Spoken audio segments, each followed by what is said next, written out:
وہ ان چیزوں کو بیان کرتے ہیں جو تاریخی روایات کی صورت میں انہیں مختلف افراد سے ملی ہیں. یہ ایک شخص نے بیان کیا، دوسرے نے بیان کیا. وہاں پر بھی یہ مقصود نہیں ہوتا کہ کسی چیز کو باقاعدہ ایک فلسفے کی حیثیت سے اس کے مبادی کی بنیاد پر واضح کرنا ہے. وہ اصلاً روایات بیان کر رہے ہیں، چنانچہ ان میں بھی اس کے آثار موجود ہوں گے، لیکن اس کو باقاعدہ علم کے طور پر پیش نہیں کیا جاتا. ہمارے دین میں وہ جلیل القدر علماء بھی پیدا ہوئے ہیں جنہوں نے پورے دین کو اس کے مبادی سے لے کر اس کی انتہا تک واضح کیا ہے. یعنی کسی ایک فن کو نہیں، کسی ایک علم کو نہیں، بلکہ پورے دین کو موضوع بنایا ہے. پورا دین اصول میں کیا ہے، اس کی بنیاد کہاں سے اٹھتی ہے، اس کا صحیح تصور کیا بنتا ہے، وہ تصور اس کے تمام احکام سے کیا ربط پیدا کرتا ہے، اور اس سے کیا عمارت ہے جو ہمارے سامنے پوری شان کے ساتھ نمایاں ہو جاتی ہے. بہت سے علماء نے اس طریقے سے دین پر کام کیا ہے، یعنی پورے دین کو سامنے رکھ کر یہ بتایا جائے کہ وہ کیا تصویر ہے جو سامنے آتی ہے. اس میں ظاہر ہے کہ اس طرح کی چیزیں بھی زیر بحث آئیں گی. چنانچہ اگر اس نوعیت کے یا اس صنف کے علماء کا آپ ایک جائزہ لیں تو یہ معلوم ہوتا ہے کہ بڑے بڑے علماء یقیناً پیدا ہوئے ہیں، لیکن 3 شخصیات کو دور حاضر سے پہلے بڑی غیر معمولی حیثیت حاصل ہوئی. اچھا، دور حاضر سے میری مراد ہے جب مسلمانوں کا سیاسی زوال ہو گیا تو اس کے بعد، صدی پہلے تک اس کو ہم دور حاضر سے تعبیر کریں، صدی 2 صدی پہلے تک. اس سے پہلے مسلمان دنیا پر حکومت کر رہے تھے، زوال آشنا بھی ہوئے تب بھی ان کا ایک دبدبہ قائم تھا. اس پورے زمانے میں مسلمانوں کے علوم فنون کے بڑے ماہرین پیدا ہوئے ہیں. تو میں نے عرض کیا کہ اس میں جن لوگوں نے پورے دین کو موضوع بنایا ہے، یہ 3 شخصیات نمایاں ترین ہیں. ان میں نمایاں ترین سب سے پہلے 5ویں صدی میں امام غزالی. امام غزالی کی احیاء کو بڑی غیر معمولی حیثیت حاصل ہے. پورا دین اپنے اصول و مبادی کے ساتھ انہوں نے اپنی اس کتاب میں بیان کیا ہے. اس سے آپ اختلاف کر سکتے ہیں، اتفاق کر سکتے ہیں، لیکن وہ ان کا غیر معمولی کارنامہ ہے. یہی حیثیت ابن تیمیہ کے کام کی. 7ویں 8ویں صدی میں دوسری بڑی شخصیت امام ابن تیمیہ ہے. اور پھر 12ویں صدی میں امام الہند شاہ ولی اللہ. شاہ ولی اللہ کے پورے کام کو بھی اگر آپ دیکھیں تو مسلمانوں کی پوری روایت، پوری علمی روایت، یعنی جس میں صوفیانہ روایت بھی ہے، علم کلام کی روایت بھی ہے، فقہی روایت بھی ہے اور اخبار کی روایت بھی ہے، وہ ان کی شخصیت میں جمع ہو گئی ہے. یعنی ایک بڑی جامع شخصیت کے طور پر وہ اس بر صغیر میں کھڑے ہیں، اور اسی لیے ان کو امام الہند کہا جاتا ہے. تو امام الہند شاہ ولی اللہ نے ہمیں جو علم کا ذخیرہ دیا ہے، اس میں سب سے زیادہ اہمیت ان کی کتاب حجت اللہ البالغہ کو حاصل ہے. ٹھیک. حجت اللہ البالغہ کا موضوع یہی ہے. موضوع کیا ہے؟ یعنی پورے دین کو اس کے اسرار اور اس کے حکم کے ساتھ بیان کر دیا جائے. یہ دین ہے، یہ اس کے مبادی ہیں، یہ اس کے احکام ہیں. پورا دین جس طرح کے وہ رسالت مآب صلی اللہ علیہ وسلم سے ملا ہے، وہ کیا ہے، اس کا پس منظر کیا ہے، اس کے احکام کا باہمی ربط کیا ہے، اور جو احکام دیے گئے ہیں، جو ہدایت ملی ہے، اس کے اسرار و حکم کیا ہے. کتاب کے موضوع بیان کرتے ہیں حجت اللہ البالغہ. یعنی پورے دین کو بیان کریں گے اور پھر یہ بتائیں گے کہ ان احکام کا باہمی ربط کیسے وجود میں آتا ہے، ان کے مبادی کیا ہیں، یہ کس طرح ان مبادی سے اوپر اٹھتے ہیں، اور پھر ان کے باہمی ربط کے ساتھ ان میں کیا حکمتیں ہیں جن کو سامنے رکھ کر، کیا مقاصد ہیں جن کو سامنے رکھ کر یہ ساری بات کہی گئی. حجت اللہ البالغہ میں امام الہند نے ایک پورا باب باندھا ہے. اس کا موضوع یہی ہے. یعنی یہ بات جو میں نے آپ کو بتائی ہے کہ رسالت مآب صلی اللہ علیہ وسلم سے پہلے دین کی روایت دین ابراہیمی کی حیثیت سے موجود تھی، اور رسول اللہ صلی اللہ علیہ وسلم کوئی نیا دین لے کر نہیں آئے، اسی ابراہیمی روایت کو آپ نے آگے بڑھایا ہے، اس کے مجدد ہے، اس کی تجدید فرمائی ہے، اور یہی در حقیقت سنت کی بنیاد ہے. امام الہند شاہ ولی اللہ نے، میں نے عرض کیا، ایک پورا باب باندھا ہے، اور اس میں یہ ساری بات اسی طرح بیان کی ہے جس طرح میں نے آپ کے سامنے رکھ دی ہے. بلکہ اس کو اطلاقی پہلو سے بھی واضح کر دیا ہے، یعنی وہ پوری فہرست بھی کم و بیش رقم کر دی ہے جو سنت کی بنیاد بنی ہے، اور اپنے فلسفیانہ اسلوب میں انہوں نے اس کا ربط خود رسالت مآب صلی اللہ علیہ وسلم کی شخصیت اور بعثت سے بھی واضح کیا ہے۔ میں آپ کے سامنے وہ پورا باب تو نہیں رکھ سکتا، اس کا اگر کوئی شخص مطالعہ کرنا چاہے تو حجت کی پہلی جلد میں اس کا مطالعہ کر سکتا ہے۔ میں اس کے چند اقتباسات جو اس مدعا کو واضح کر دیں گے آپ کے سامنے پڑھوں گا اور ان کی وضاحت کروں گا۔ اس باب کا عنوان ہے ما کان علیہ حال اہل الجاہلیہ، یعنی رسالت مآب صلی اللہ علیہ وسلم سے پہلے جس زمانے کو ہم جاہلیت کا زمانہ کہتے ہیں اس میں لوگوں کا کیا حال تھا، اور رسالت مآب صلی اللہ علیہ وسلم کی جو دعوت برپا ہوئی اس میں کیا چیز ہے جس کو اس سے متعلق کر کے دیکھا جائے گا، اس کو وہ بیان کرتے ہیں۔ یہ کہتے ہیں کہ ان کنت ترید النظر فی معانی شریعت رسول اللہ صلی اللہ علیہ وسلم، کہ اگر تم رسول اللہ صلی اللہ علیہ وسلم جو شریعت لے کر آئے ہیں اس کی حقیقت سمجھنا چاہتے ہو، اس کے معنی پر غور کرنا چاہتے ہو تو کیا کرو؟ فتحقق اولا حال الامین الذین بعث فیہم، تو سب سے پہلے جس چیز کو تمہیں سمجھنا چاہیے، جس کی تحقیق کرنی چاہیے، وہ ان امیوں کے حالات ہیں جس میں رسالت مآب صلی اللہ علیہ وسلم کی بعثت ہوئی ہے۔ بڑی اہم بات۔ یعنی رسول اللہ صلی اللہ علیہ وسلم کہیں غار میں تو نہیں رہے نا، ایک قوم میں مبعوث ہوئے ہیں۔ وہ قوم کس صورتحال میں تھی، اس کا دین کیا تھا، مذہب کیا تھا، پس منظر کیا تھا، تاریخ کیا تھی، اس کو جانے بغیر آگے کی بات کیسے سمجھی جا سکتی ہے؟ تو کہتے ہیں کہ پہلے اس کی تحقیق کرنی چاہیے۔ کیوں؟ التی ہے مادت و تشریع ہی، یہ بڑا اہم بیان ہے۔ یعنی رسالت مآب صلی اللہ علیہ وسلم نے جو دین کی عمارت قائم کی ہے اور اس میں خاص طور پر جو شریعت دی ہے، جو قانون دیا ہے، اس کا مادہ یہی قوم ہے۔ یوں سمجھ لیجئے کہ جیسے آپ اگر کوئی عمارت بناتے ہیں تو مسالہ کہاں سے فراہم ہوگا، وہ اصل میں یہی امیین ہے۔ ان کے احوال کو سمجھنا ضروری ہے۔ کہتے ہیں کہ پہلے اس کی تحقیق ہونی چاہیے۔ وثانیاً کیفیت اصلاحی لہا بالمقاصد المذکورہ فی باب التشریع والتیسیر و احکام الملہ، اس کے بعد پھر اس کیفیت کو سمجھنا چاہیے جو آپ نے اپنی اصلاح سے پیدا کر دی۔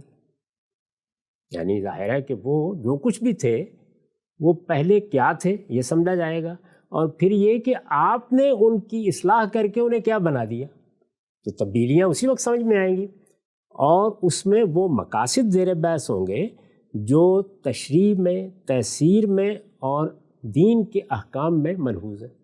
یعنی کچھ مقاصد ہیں نا جن کو سامنے رکھ کر اللہ کا دین دیا گیا ہے، اس کے پیغمبر نے اس کی تشریح کی ہے، تو تشریح کے یعنی شریعت دی گئی، قانون دیا گیا، اس کے مقاصد کیا ہیں؟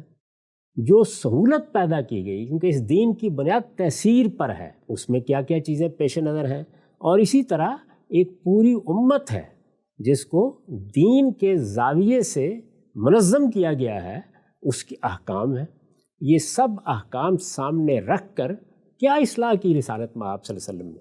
تو فرماتے ہیں کہ فعلم انہ صلی اللہ علیہ وسلم بعث بالملت الحنیفیت الاسماعیلیہ۔ پہلے تو یہ بنیادی بات سمجھ لو کہ رسالت مآب صلی اللہ علیہ وسلم کوئی نیا دین لے کر نہیں آئے، بلکہ وہ اسماعیلی ملت حنیفیہ کی دعوت لے کر پیدا ہوئے۔ یہ کوئی نیا دین لے کر نہیں آئے، یہ کیسے؟ یعنی لے کر ہی اس ملت کی دعوت اٹھے ہیں جو اسماعیلی ملت ہے۔ اچھا، گویا پہلے سے موجود ہے۔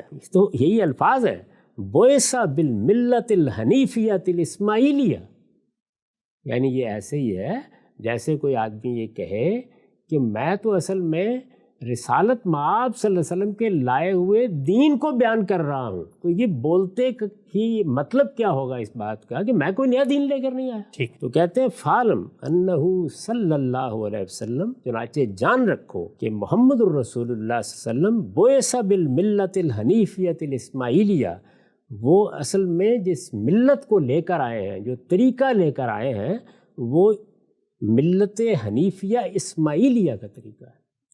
یعنی بنو اسماعیل ہے نا، رسالت مآب صلی اللہ علیہ وسلم کے آبا کی حیثیت تو ابراہیم و اسماعیل ہی کو حاصل ہے، اور خاص طور پر اسماعیل علیہ السلام ہے جن کا ہم نے تعارف کرایا پچھلی نشست میں کہ وہ آباد کیے گئے، وہ حرم کے متولی بنے، اور اس سے جو دین کی روایت بنی، تو دین کی وہ روایت جو اسماعیل علیہ السلام سے عرب میں قائم ہوئی، وہ کہتے ہیں وہ کیا دین تھا؟ وہ تھی الملت الحنیفیہ الاسماعیلیہ. رسالت مآب صلی اللہ علیہ وسلم تو اصل میں اس ملت کے ساتھ مبعوث ہوئے ہیں. کیا کرنے کے لیے؟ اقامت عوجہا، کہ اس میں جو ٹیڑھ واقع ہو گئی ہے، یعنی ملت حنیفیہ اسماعیلیہ میں جو ٹیڑھ واقع ہو گئی ہے اس کو درست کر دیں. و ازالت تحریفہا، اور اگر اس میں کوئی لوگوں نے اپنے طور پر تبدیلیاں کر دی ہیں تو اس کا ازالہ کر دیں. و اشاعت نورہا، اور جو روشنی اس میں موجود ہے اسے دنیا میں پھیلا دیں. رسالت مآب صلی اللہ علیہ وسلم کی بعثت اس پس منظر میں ہوئی ہے.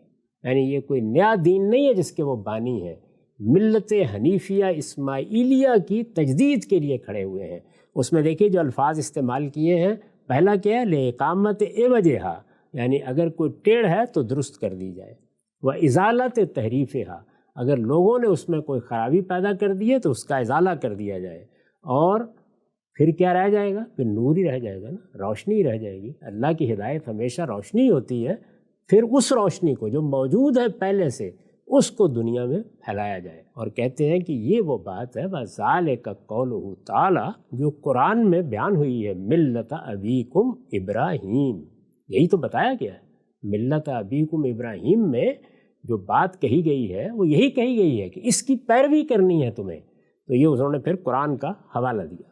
یہ حوالہ دینے کے بعد اب وہ کہتے ہیں کہ وَلَمَّا كَانَ الْأَمْرُ عَلَى ذَلِكَ، یعنی یہ بات اگر واضح ہو گئی کہ محمد الرسول اللہ صلی اللہ علیہ وسلم ملت حنیفیہ اسماعیلیہ کی تجدید کرنے کے لیے آئے ہیں، یہ بات جب واضح ہو گئی تو وجب ان تکون اصول تلک الملت مسلمہ، یہ ہونا چاہیے نا، یہ لازم ہے کہ پھر اس ملت کے اصول مانے ہوئے ہو.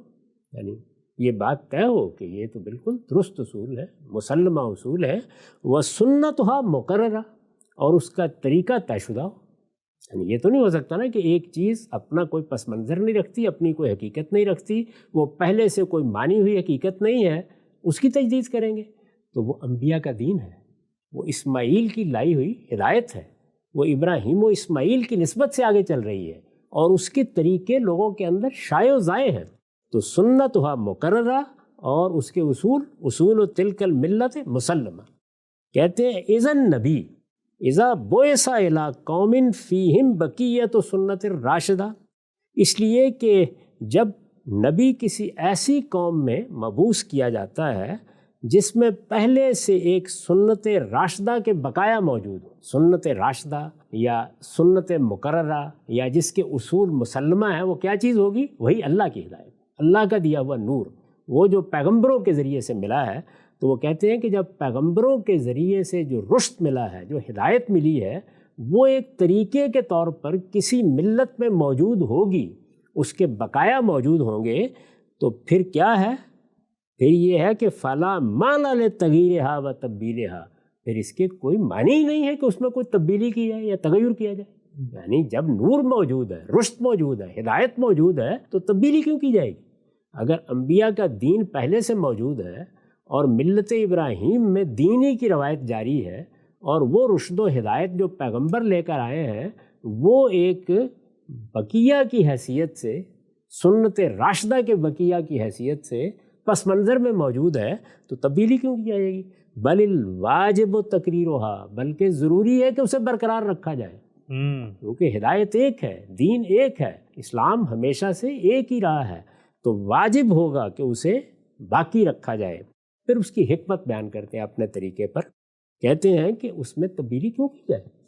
جب ہدایت خدا کی ہے، پہلے سے چلی آ رہی ہے، تو اس میں تبدیلی کیوں کی جائے؟ اسے برقرار کیوں نہ رکھا جائے؟ لِأَنَّهُ أَتْبَعُ لِنُفُوسِهِمْ وَأَثْبَتُ عِنْدَ الْاحْتِجَاجِ عَلَيْهِمْ.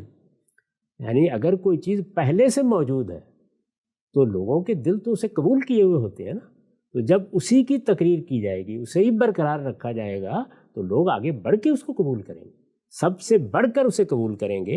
اور اسی طرح اگر حجت پوری کرنی ہے کسی قوم پر، تو اس کے لیے بھی اس سے بہتر طریقہ کیا ہو سکتا ہے کہ اسی چیز سے حجت پوری کی جائے جس سے وہ پہلے سے مانوس ہے، جس سے پہلے سے واقف ہے۔ اثبت عند الاحتجاج علیہم وکان بنو اسماعیل توارثوا منہاج ابیہم اسماعیل۔ چنانچہ پھر تاریخ بیان کرتے ہیں، چنانچہ بنو اسماعیل یعنی رسالت مآب صلی اللہ علیہ وسلم کی قوم، انہوں نے اپنے باپ اسماعیلی کے منہاج کو وراثت میں پایا تھا، وہی نسلاً بعد نسل ان کے ہاں منتقل ہو رہی تھی، وہی منہاج، وہی طریقہ، وہی شریعت۔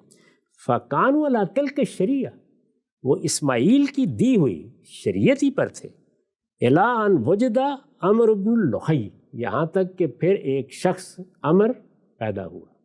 پھر وہ بیان کرتے ہیں کہ یہ جتنی تحریفات کا میں نے ذکر کیا ہے، یا ٹیڑھ پیدا ہو گئی یا خرابی پیدا ہو گئی، یہ اصل میں اس شخص کی وجہ سے پیدا ہوئی۔ اس نے آ کر بعض چیزیں داخل کر دیں، ان کی پھر انہیں آگے تفصیل بیان کی ہے، اور اس کا نتیجہ یہ نکلا کہ صحیح چیزوں کے ساتھ فاسد چیزیں بھی شامل ہو گئیں، سنت کے ساتھ بعض بدعات بھی آ گئیں، اسی طرح شرک کی ابتدا بھی ہوئی۔ یعنی بگاڑ پیدا ہوا تو وہ ایک خاص دور میں آ کے پیدا ہوا، ورنہ وراثت میں تو اسماعیل کا دین تھا، ابراہیم کا دین تھا۔ یہ کہتے ہیں کہ پھر کیا کیا اللہ تعالیٰ نے، فبعث اللہ سیدنا محمدً صلی اللہ علیہ وسلم، پھر اللہ تعالیٰ نے ہمارے آقا محمد صلی اللہ علیہ وسلم کو مبعوث فرمایا، کس لیے؟ مقیماً لعوجہم، یعنی جو بگاڑ پیدا ہو گیا تھا، جو ٹیڑھ پیدا ہو گئی تھی، تاکہ آپ اس کو درست کر دیں۔ مقیماً لعوجہم و مصلحاً لفسادہم، اور جو فساد ان میں آ گیا ہے اس کی اصلاح کر دیں۔ فنظر صلی اللہ علیہ وسلم فی شریعتہم، چنانچہ رسول اللہ صلی اللہ علیہ وسلم نے اس پوری شریعت پر نگاہ ڈالی، یعنی وہ ملت ابراہیم، وہ ملت حنیفیہ اسماعیلیہ، وہ سیدنا اسماعیل کی میراث، جس میں بعض چیزیں غلط بھی شامل ہو گئی ہیں، اس پوری پر نگاہ ڈالی۔ فما کان منہا موافقا لمنہاج اسماعیل علیہ السلام، تو اس میں جو کچھ اسماعیل علیہ السلام کے منہاج یا ان کے جاری کیے گئے طریقے کے مطابق تھا، او من شاعر اللہ، یا اللہ کے جو شاعر باقی تھے اب کا ہو، ان کو آپ نے باقی رکھا، یعنی ان کو بدلنے کی کوئی ضرورت نہیں، وہ اسی طرح باقی رکھے گئے۔ وما کان منہا تحریفاً او افساداً، اور جو چیز اس میں تحریف کے نتیجے میں تبدیل ہو گئی تھی یا اس کو بگاڑ دیا گیا تھا، او من شاعر شرک والکفر، یا شرک اور کفر نے اپنے کوئی شاعر اور اپنے کوئی رسوم پیدا کر لیے تھے، ابطلہ، اس کو باطل قرار دے دیا۔ یعنی رسول اللہ صلی اللہ علیہ وسلم نے اس ساری شریعت پر، دین پر، ملت ابراہیمی پر نگاہ ڈالی، اس میں جو چیز اللہ کے شاعر کی تھی اور اسماعیل علیہ السلام کے طریقے پر تھی اس کو باقی رکھا، اور جو اس سے ہٹ چکی تھی، جس میں تحریف ہو چکی تھی، جسے بگاڑ دیا گیا تھا، جس میں کوئی شرک یا کفر کے رسوم آ گئے تھے، اس کو باطل قرار دیا۔ وَسَجَّلَ عَلَىٰ إِبْطَالِهِ، اور اس کے ابدال پر مہر ثبت کر دی کہ یہ اب آگے نہیں بڑھے گی، یہ تحریف ہے، یہ بدعت ہے، یہ وہ چیز ہے جس کی اصلاح ہونی چاہیے۔ وَمَا كَانَ مِن بَابِ الْعِبَادَاتِ وَغَيْرِهَا، اس میں یعنی وہ اسماعیلی روایت میں، اس ملت حنیفیہ اسماعیلیہ میں جو عبادات سے متعلق چیزیں تھیں، وَمَا كَانَ مِن بَابِ الْعِبَادَاتِ وَغَيْرِهَا، عبادات اور ان کے متعلقات، فَبَيَّنَ آدَابَهَا، تو رسالت مآب صلی اللہ علیہ وسلم نے ان کے آداب کو واضح کیا اگر اس میں کوئی خرابی تھی۔ فَبَيَّنَ آدَابَهَا وَمَكْرُوهَاتِهَا، یعنی واضح کیا کہ کیا چیزیں اس میں ایسی ہیں کہ جو باقی رہنی چاہیے یا اس کے آداب میں سے فراموش کر دی گئی ہیں تو ان کو زندہ کرنا چاہیے، اور کیا چیزیں ایسی ان میں شامل کر دی گئی ہیں جن کو ترک کر دینا چاہیے، جو ناپسندیدہ ہیں۔ مما یحترز بہ من غوائل الرسوم، یعنی وہ چیزیں جن سے احتراز برتا جانا چاہیے، بری رسمیں ظاہر ہے عبادات میں بھی داخل ہو جاتی ہیں، دین میں بھی داخل ہو جاتی ہیں۔ وَنَهَا عَنِ الرُّسُومِ الْفَاسِدَةِ، تو رسول اللہ صلی اللہ علیہ وسلم نے جو یہ فاسد رسوم تھیں ان سے منع فرمایا۔ وَأَمَرَ بِالصَّالِحَةِ، اور اچھی چیزوں کی طرف ترغیب دی، ان کا حکم دیا۔ وما کان من مسلۃ اصلیۃ و عملیۃ ترکت فی الفترہ، خواہ کوئی اصول کی چیز تھی یا کوئی عملی چیز تھی، اگر وہ فطرت کے زمانے میں، یعنی جب پیغمبر نہیں آئے، 2000 سال تک نبوت نہیں آئی، اس میں ترک کر دی گئی تھی، عادہا غصتاً طریتاً کما کانت، اس کو آپ نے اس کی اصل کی طرف لوٹا دیا، گویا وہ تر و تازہ ہو گئی جس طرح کے ابتدا میں تھی۔ یعنی یہ گویا رسالت مآب صلی اللہ علیہ وسلم کے تجدید کے پورے کام کو انہوں نے بیان کر دیا ہے کہ وہ کوئی نیا دین لے کر نہیں آئے، وہ ملت حنیفیہ اسماعیلیہ کی دعوت لے کر آئے، اسی کے ساتھ مبعوث کیے گئے۔ یہ اسماعیل علیہ السلام کی میراث تھی، یہ عرب میں جاری تھی۔ اس پوری میراث کا جائزہ لیا رسالت مآب صلی اللہ علیہ وسلم نے، جو کچھ اس میں اسماعیل علیہ السلام کی دی ہوئی شریعت کے مطابق تھا، جو اللہ کے شاعر جاری تھے ان کو باقی رکھا۔ جو چیزیں اس میں ایسی شامل ہو گئی تھیں کہ جس میں تحریفات تھیں، بدعات تھیں، ناپسندیدہ چیزیں تھیں، کچھ غلط رسوم تھیں، ان سب کو باطل قرار دیا، ان کے ابطال پر گویا مہر تصدیق سب کر دی، اور ہر اس چیز سے روک دیا جو بری تھی۔ کوئی اصول کی چیز تھی، کوئی عمل کی چیز تھی، اگر وہ فطرت کے زمانے میں ترک کر دی گئی تھی، فراموش ہو گئی تھی، تو اس کو تازہ کر دیا، اور اس طرح جس طرح پہلے وہ تر و تازہ تھی جب ابتدا میں پیش کی گئی تھی، اسی طرح گویا اب بھی ہو گئی۔ تو فرماتے ہیں تمت بذالک نعمت اللہ، اس طرح اللہ کی نعمت پوری ہو گئی، واستقام دینہ، اور اس کا دین ٹھیک اپنی بنیاد پر قائم ہو گیا۔ تو رسالت مآب صلی اللہ علیہ وسلم کے یہ انہوں نے پورے کام کا پہلے تعارف کرا دیا ہے، یعنی اس میں کوئی ابہام نہیں ہے، بالکل 2 اور 2 4 کی طرح واضح کر دیا ہے کہ رسالت مآب صلی اللہ علیہ وسلم کس پس منظر میں مبعوث ہوئے ہیں، کہاں سے آپ کی دعوت کی ابتدا ہوئی ہے، کیا چیز آپ لے کر اٹھے ہیں۔ آپ نے آ کر کوئی نئی سنت قائم نہیں کی، آپ نے آ کر کوئی نیا دین لوگوں کو نہیں دیا، جو کچھ آپ نے دیا وہ یہی تھا۔ یہ تمہیدی مباحث، اس میں انہوں نے اصول بتایا، تعارف کرایا کہ پہلے بات کو سمجھو، جس طرح کہ میں نے آپ کو قرآن مجید کی آیات سامنے رکھ کر واضح طریقے پر بتایا کہ اللہ نے حکم دیا کہ اس ملت ابراہیم کی پیروی کی جائے۔ نبیوں کا جو دین پہلے سے موجود ہے، وہ رشد، وہ ہدایت جو پہلے سے روشنی کی صورت میں ہے، اسی کو باقی رکھا جائے۔ تو یہی بات شاہ صاحب نے اصول کے طور پر پہلے واضح کی ہے، اور یہ بتا دیا ہے کہ یہ پیغمبر اسی دین کو زندہ کرنے کے لیے آئے تھے، اسی دین کی روشنی کو دنیا تک پھیلانے کے لیے آئے تھے۔ یہ کہتے ہیں کہ اب میں تمہیں ذرا تعارف کراتا ہوں وہ کیا کچھ تھا جو موجود تھا، یعنی جو ملت ابراہیمی جس کے بارے میں ہم کہہ رہے ہیں کہ وہ ملت حنیفیہ اسماعیلیہ تھی، وہ ملت ابراہیم تھی، وہ ان لوگوں کے باپ ابراہیم کا طریقہ تھا یا دین تھا کیا وہ؟ کہتے ہیں وَإِنَّ مِنْ أَبْوَابِ الْعِبَادَةِ الطَّہارَہ، یعنی عبادت کے باب میں طہارت۔ ظاہر ہے کہ ہم سب جانتے ہیں کہ جب عبادت کرنا ہوتی ہے تو اس کے لیے طہارت شرط ہے، تو اس کے اصول آداب ان کے یہاں بھی موجود تھے۔ اچھا، وَمَا زَالَ الْغُسْلُ مِنَ الْجَنَابَةِ سُنَّةً مَعْمُولَةً عِندَهُمْ، اور یہ جنابت سے غسل کرنا ہے، ہمارے دین میں حکم دیا گیا ہے، ہمیں وضو کر کے نماز پڑھنی ہے، جنابت لاحق ہو جائے تو غسل کرنا ہے۔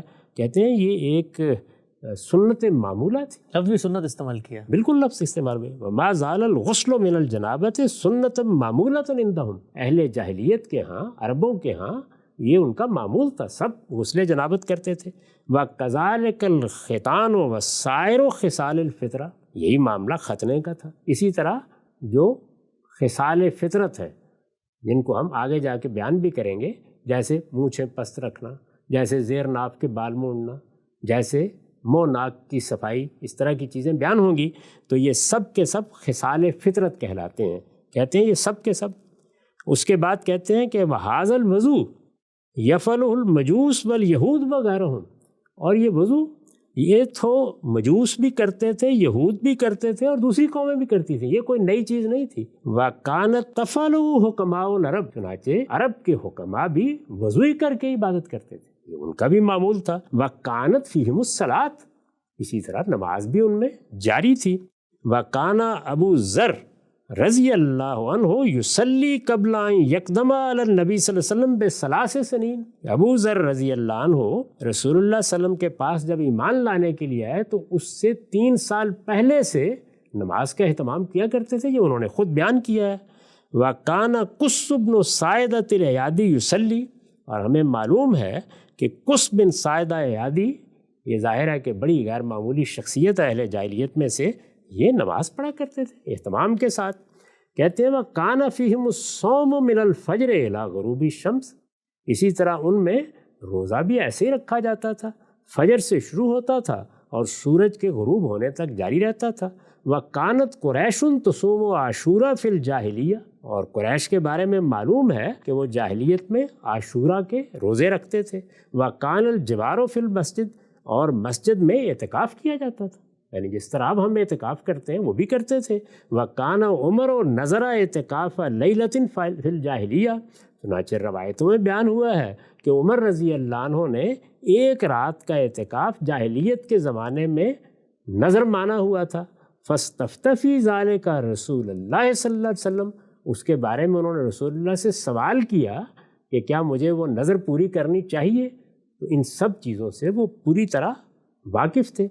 وبالجملہ کان اہل الجاہلیت یتحنسون بانواع التحنسات، کہتے ہیں کہ تم گویا خلاصے کے طور پر مختصر یہ کہ پوری طرح سمجھ لو کہ اہل جاہلیت کے ہاں بہت سی عبادات، بہت سے رسوم، جو دینی رسوم اور دینی عبادات ہیں، یہ جاری تھے۔ وَأَمَّا حَجُّ بَيْتِ اللَّهِ وَتَعْظِيمُ شَعَائِرِهِ وَالْأَشْهُرُ الْحُرُمُ فَأَمْرُهُ أَظْهَرُ مِنْ أَنْ يَخْفَىٰ، اور یہ جو حج بیت اللہ ہے اور یہ اس کے شاعر کی تعظیم ہے اور یہ اشہر حرم حرام مہینے ہیں، ان کا معاملہ تو ایسا واضح ہے کہ کسی شخص پر بھی پوشیدہ نہیں ہو سکتا، یعنی باقی کے لیے تو کوئی دلائل شاید طلب کرے لیکن یہ تو ہر شخص جانتا ہے۔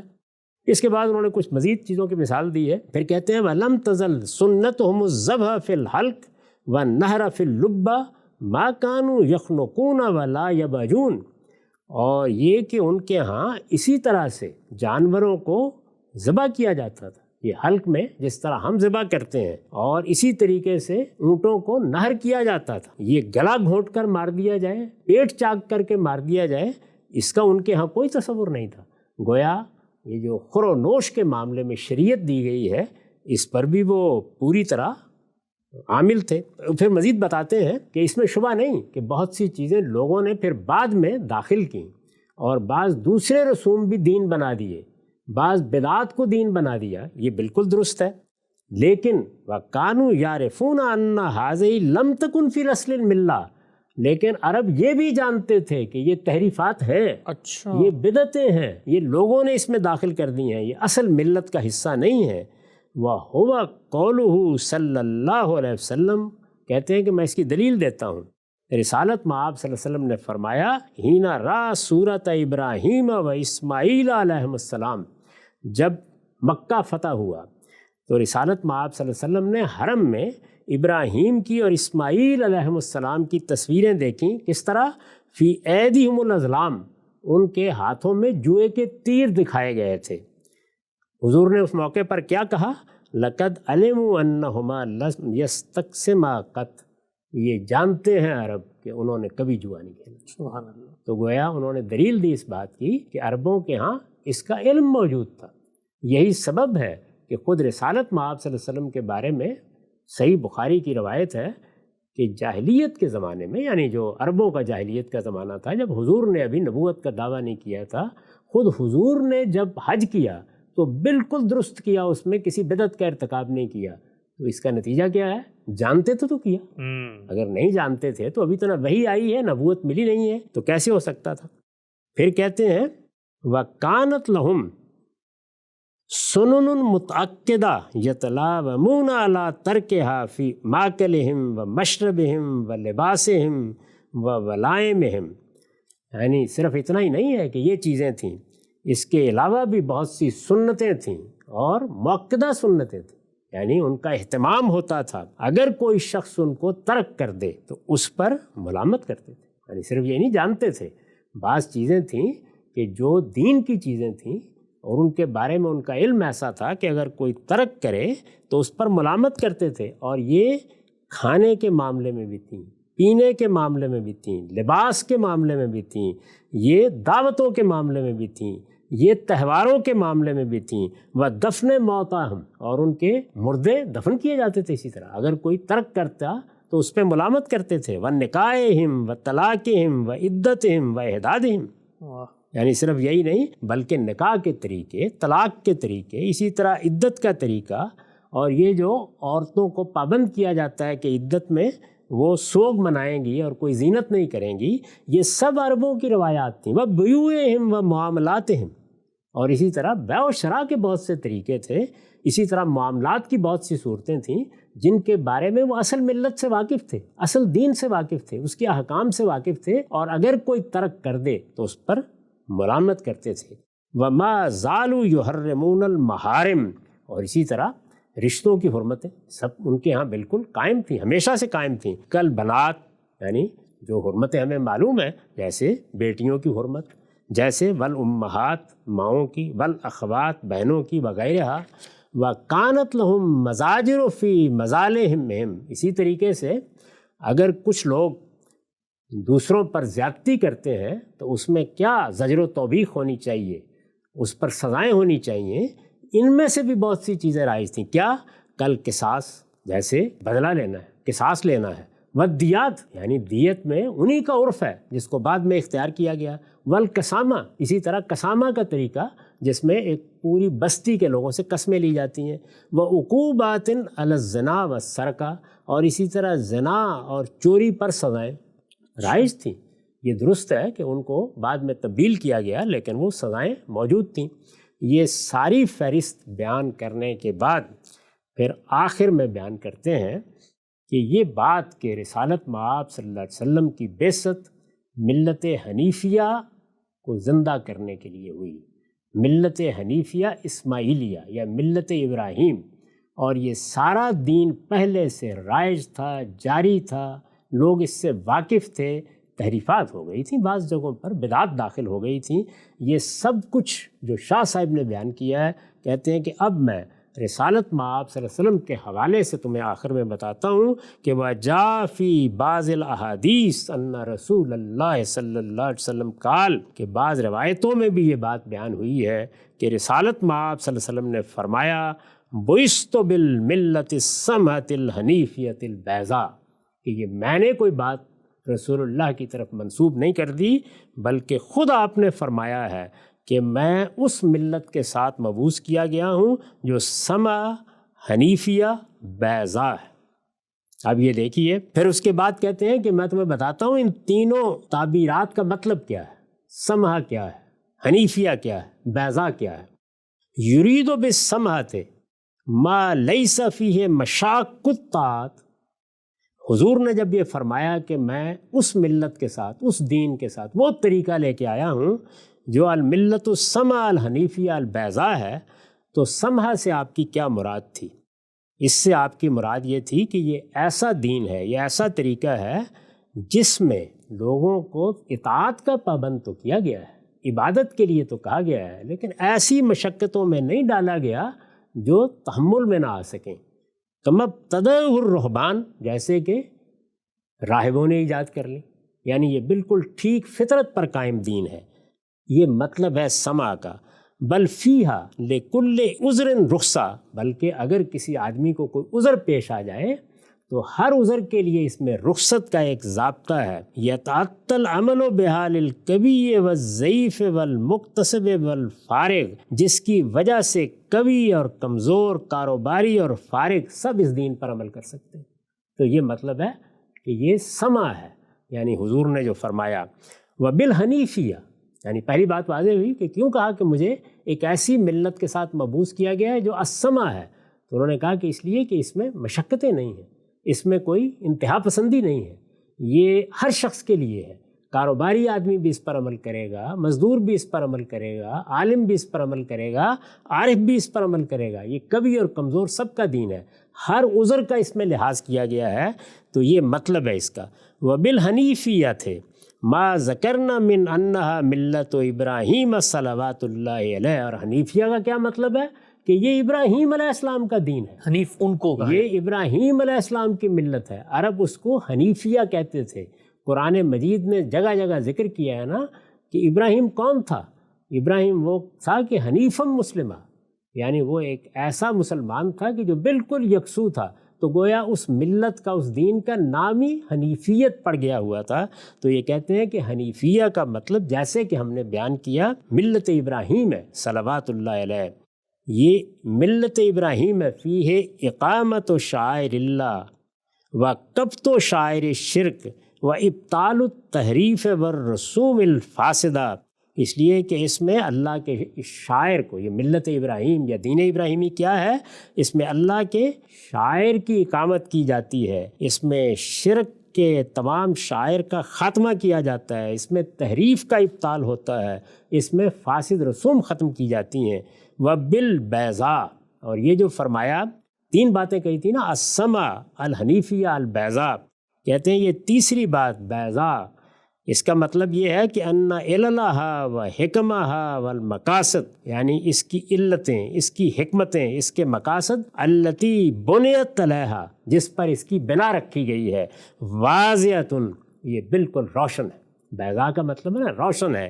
لا ریب فیہا لمن تاملہ، کوئی آدمی اگر غور کرے گا، یعنی اس کو سمجھے گا، اس کے اندر تو اترے گا، تو ادنا درجے میں اس کو کوئی تردد نہیں رہے گا.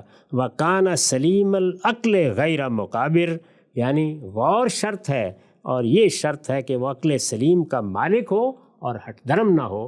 اگر وہ سمجھنے کے لیے تیار ہے، اللہ نے اسے عقل سلیم سے نوازا ہے، تو وہ اس ملت پر، اس دین پر غور کرنے کے بعد جان لے گا کہ یہ فی الواقع وہی چیز ہے جس کو حضور نے بیان کیا کہ یہ ابراہیم کا دین ہے، اور یہ وہ دین ہے جس میں کوئی مشقت، کوئی انتہا پسندی نہیں ہے، اور یہ بالکل روشن ہے، آفتاب کی طرح روشن. یہ شاہ ولی اللہ، امام الہند شاہ ولی اللہ کا بیان ہے. اس میں کون سی ایسی چیز رہ گئی ہے جو میں نے بیان کی یا نہیں بیان کی؟ یہی سب کچھ میں نے آپ کے سامنے رکھ دیا تھا. شاہ صاحب نے اس کا پورا تعارف کرا دیا ہے، اس کے اصول بیان کر دیے ہیں، اس کی حقیقت واضح کر دی ہے، بلکہ ایک پوری فہرست بھی بتا دی ہے کہ یہ چیزیں تھیں، اس صورت میں تھیں اور عربوں کے ہاں جاری تھیں. ہاں البتہ بدعات تھیں، تحریفات تھیں، اصلاح کی ضرورت تھی. چنانچہ اب جب ہم آگے بات شروع کریں گے تو پھر میں آپ کو بتاؤں گا کہ یہی وہ چیز ہے جس کو سامنے رکھ کر میں نے وہ تعارف کرایا ہے یا وہ تعریف بیان کی ہے جس کو آپ سنت کی تعریف یا سنت کا تعارف کہہ سکتے ہیں. ہم سب امام الہند شاہ ولی اللہ رحمۃ اللہ علیہ کی کتاب حجت اللہ البالغہ میں اس پورے تصور سنت کے پس منظر کے بارے میں جو کچھ گفتگو ہوئی، میں یہاں پر یہ کہوں گا کہ بڑی ہی حیرت انگیز معلومات سامنے آتی ہے. اور جس وضاحت کے ساتھ انہوں نے اس بات کو واضح کیا کہ رسول اللہ صلی اللہ علیہ وسلم سے پہلے جو دینی روایت تھی وہ کس طرح سے جاری تھی، اور آپ صلی اللہ علیہ وسلم نے کیسے اسی کی تجدید، اسی میں ترمیم، اسی میں اصلاح کا فریضہ سر انجام دیا. آگے بڑھائیں گے سلسلہ گفتگو کو اور یہ جاننے کی کوشش کریں گے پھر جو کچھ آپ نے کیا وہ کیا تھا. وقت یہاں پہ ختم ہوتا ہے، دوبارہ حاضر خدمت ہوں گے. اب تک آپ کو بہت شکریہ.